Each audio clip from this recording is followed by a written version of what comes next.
And another great day in this greatest nation on God's green earth, a great day to look at the greatest responsibility for the President of the United States. And the greatest responsibility is not responding to the Fed change in interest rates. It's not the economy. It's not the price of bread or the price of coffee, even. The greatest responsibility for the president is national security, is the role of the president as commander-in-chief, the role of the president as the one responsible for America's involvement and relationship with other nations. That means foreign policy, and the Trump administration has just released a brand new national security strategy.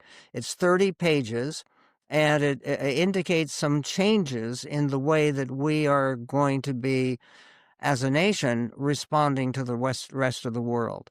A terrific piece on that national security strategy appeared in Forbes, and it was written by a friend of the show, Ilan Berman, who was senior vice president of the American Foreign Policy Council in Washington, D.C., and an expert on regional security in the Middle East, Central Asia, and the Russian Federation.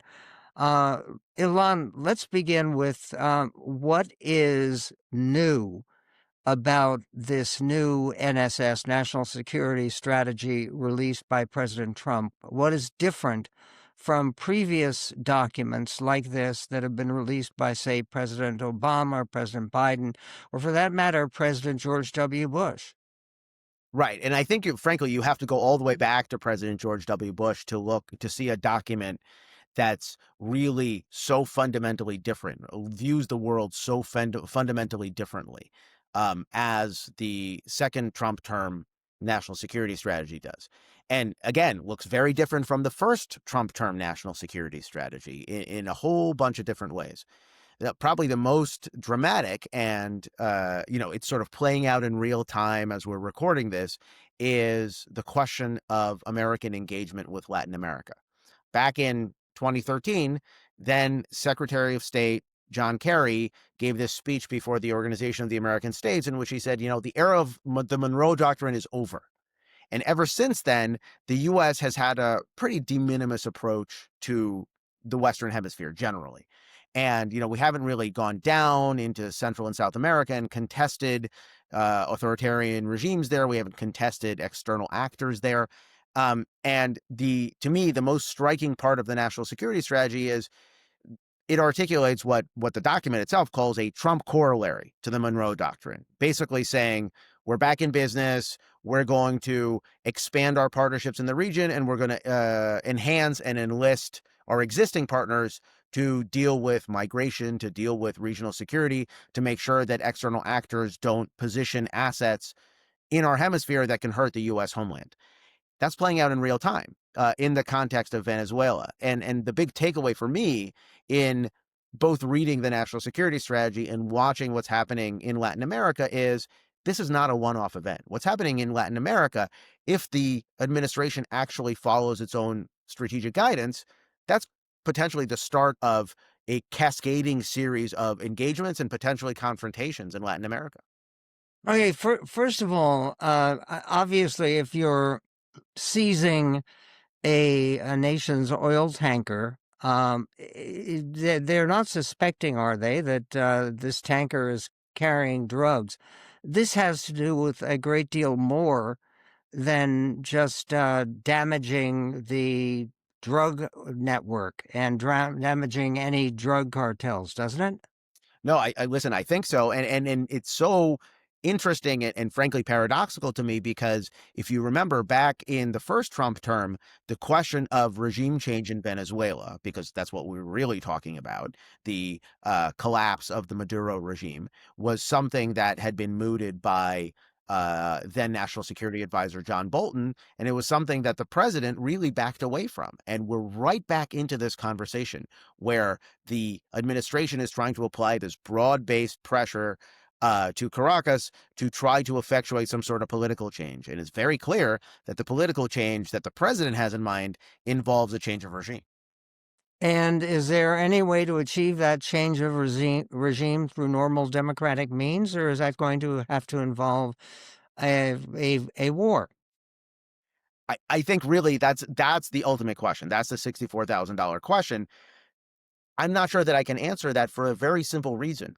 We've been so disengaged with Latin American political dynamics for such a long time that we've really abdicated the ability to control events on the continent in a real sense, right? The migratory flows out of Venezuela because of the economic collapse, the intrusion of Russia and China into helping the Maduro regime remain in power.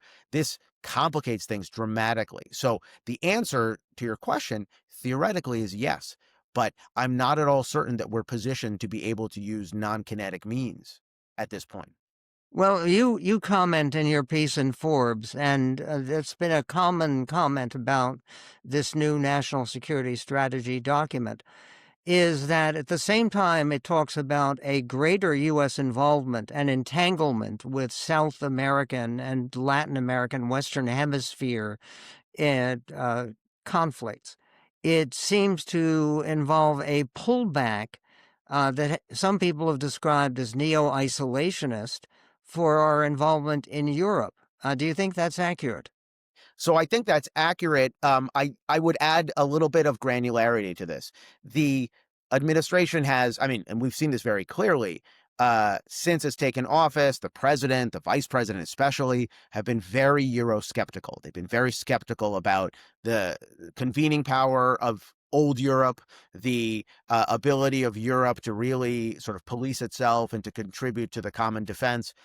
But that's really and by the way, and this comes through in the national security strategy, but also administration unease with things like rampant immigration, unfettered immigration that's changing the composition of Western societies, the failure to assimilate. All these things are I think, very legitimate complaints.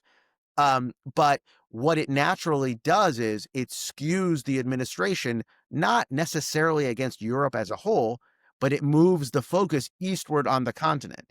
Because as you move away from Western Europe, away from the United Kingdom, away from France, away from Spain, away from Germany, towards the Czech Republic, Poland, the Baltic states, right, closer to the frontier with Russia, what you see is more social cohesion, less problems with unfettered immigration, and a more serious attitude towards defense because the bear is at the door. And I think that if you look at that picture, there's opportunity, at least for Eastern Europe, there's opportunity within adversity here. Okay, what happens if President Trump has now given a deadline of Christmas to Zelensky to accept the U.S. peace plan regarding Ukraine?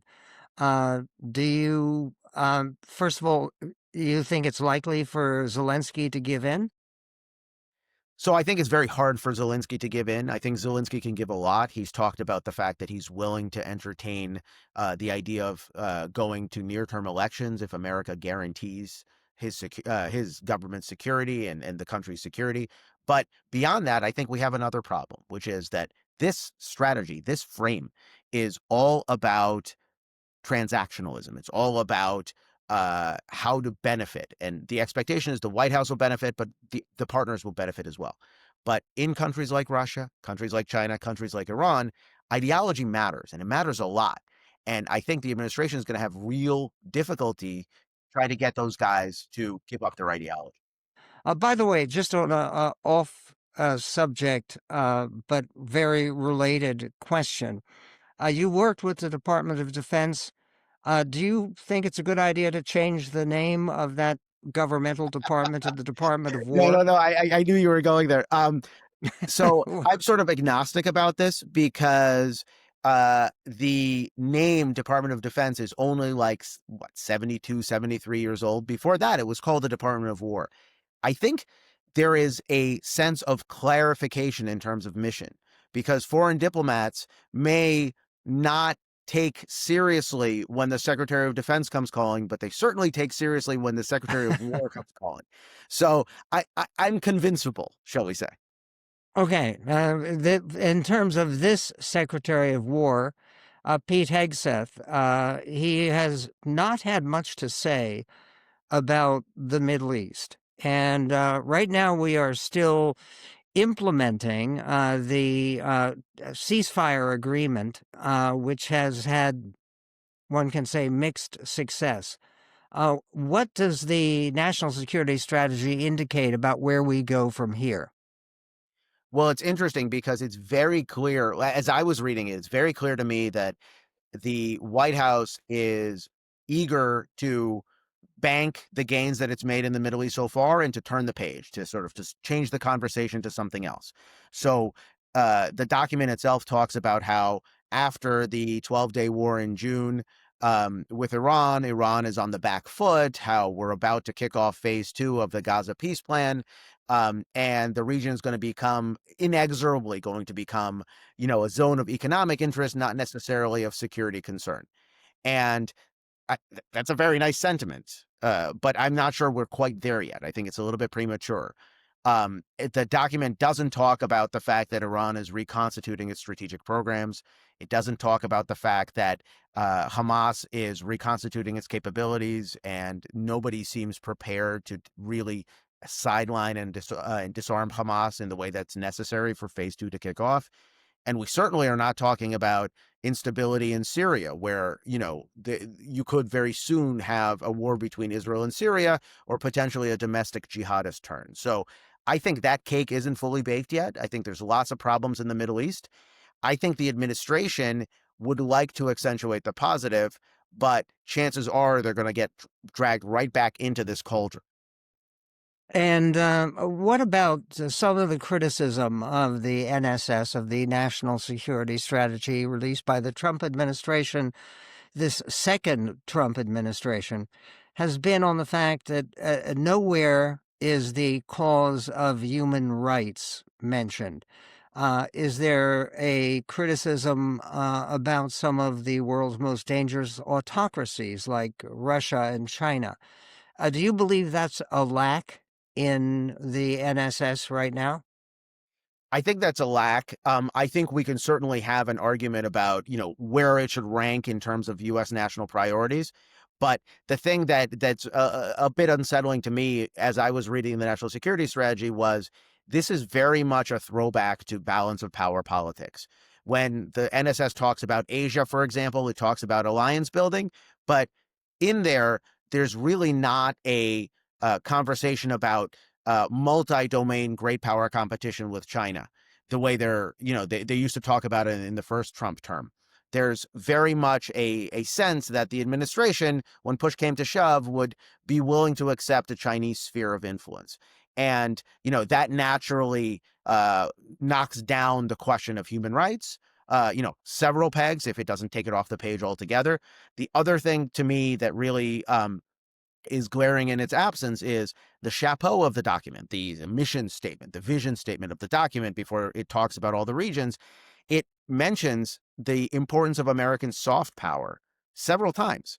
And it's silent on the fact that the Trump administration has unilaterally started disassembling American instruments of soft power, whether it's humanitarian aid in the form of USAID, or it's Voice of America and the different radios in the form of international broadcasting.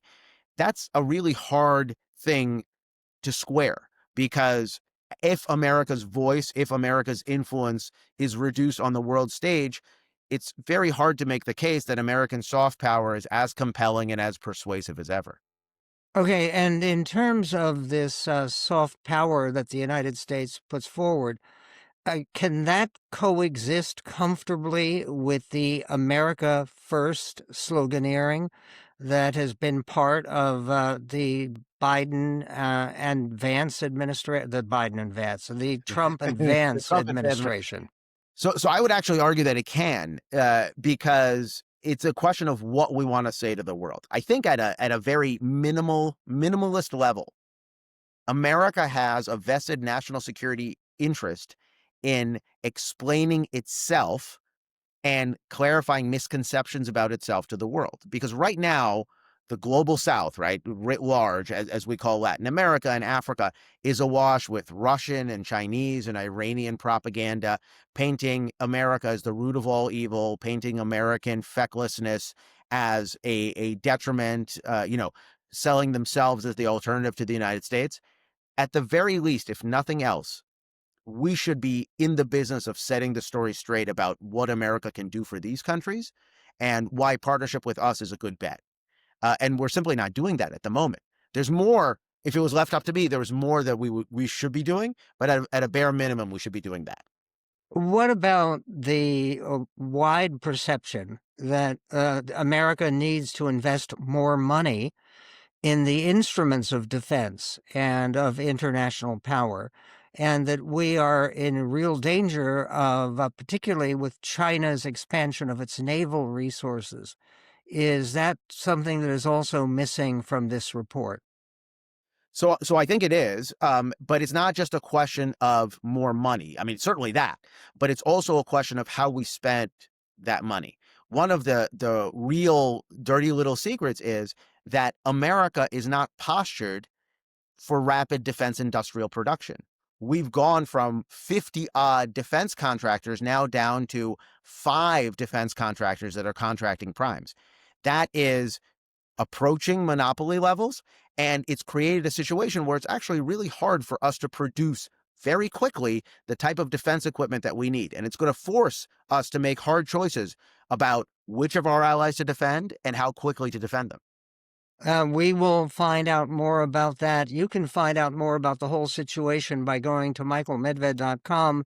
We have posted the new piece by Ilan Berman, What Trump's New National Security Strategy Signifies. Ilan, thank you so much. Have a wonderful holiday season, and look forward to the next conversation and, God willing, good news.